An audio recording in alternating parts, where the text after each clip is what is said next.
শুকনো মৌসুমে কুষ্টিয়ার দৌলতপুর উপজেলার পদ্মা নদীতে দেখা দিয়েছে তীব্র ভাঙন। প্রতিদিনই নদীর গর্ভে বিলীন হচ্ছে ফসলি জমি। ভাঙনের ঝুঁকিতে বসতবাড়ি সহ নানা সরকারি বেসরকারি স্থাপনা।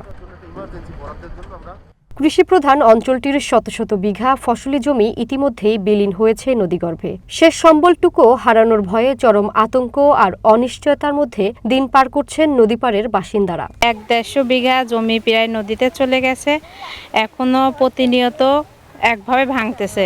এখন শুধু ঘরটুকু আছে, সেইটুকু কখন যেন নেবে যায়, আমাদের কোনো জীবনের নিশ্চয়তা নেই। অনেক সম্পদ ভেঙে গেছে, পেঁয়াজ, রসুন, ভুট্টা, সরষা, মটর, ফেসারি, অনেক সম্পদ। এখন রাতের ভরে যে আমরা ঘরে শুয়ে থাকবো, এটা আমাদের ভরসা নেই, ঘর শুদ্ধও চলে যেতে পারে। কদিন ভাঙন কমিস হলো, এই পদ্মার ভাঙন, আবার ওই বালু কাটা শুরু হয়েছে।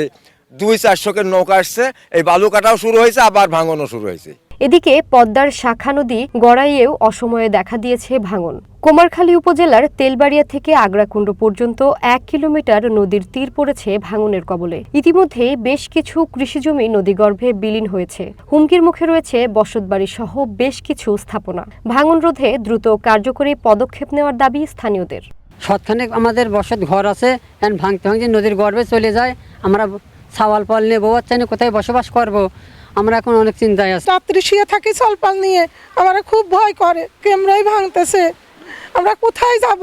আমার জায়গা নাই, কোনো জায়গা আমার যাওয়ার মতন স্থায়ী নাই। পানি উন্নয়ন বোর্ড এবং যারা সংশ্লিষ্ট কর্মকর্তা কর্মচারী কেউই এই বিষয়ে এখন পর্যন্ত কোনো পদক্ষেপ নেয় নাই। তারা হয়তো জানানো হয়েছে, তারপরও কোনো ব্যবস্থা এখন পর্যন্ত নেই। এখানে স্থায়ীভাবে যদি ব্যবস্থা না নেওয়া হয়, তাহলে মনে হয় 2-1 বছরের ভিতরে এই একটা গ্রামের একটা অঞ্চলের একটা অংশ এই নদীগর্ভে বিলীন হবে। পানি উন্নয়ন বোর্ডের কর্মকর্তা বলছেন, বিষয়টি ঊর্ধ্বতন কর্মকর্তাদের অবহিত করেছেন তারা।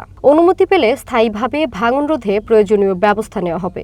পানির হাইট এবং উপরে টপ লেভেলের হাইটে ব্যাপক হওয়ার কারণে হঠাৎ করে ল্যান্ডস্লাইডিং হচ্ছে, এবং ওখানে আমরা ইতিমধ্যে সাইট পরিদর্শন করছি এবং ভাঙনের তীব্রতা বিষয়ে আমরা ঊর্ধ্বতন কর্তৃপক্ষকে অবহিত করছি। এ বিষয়ে আসলে ওখানে টেম্পোরারি কাজ করে রাখাটাও কষ্টকর।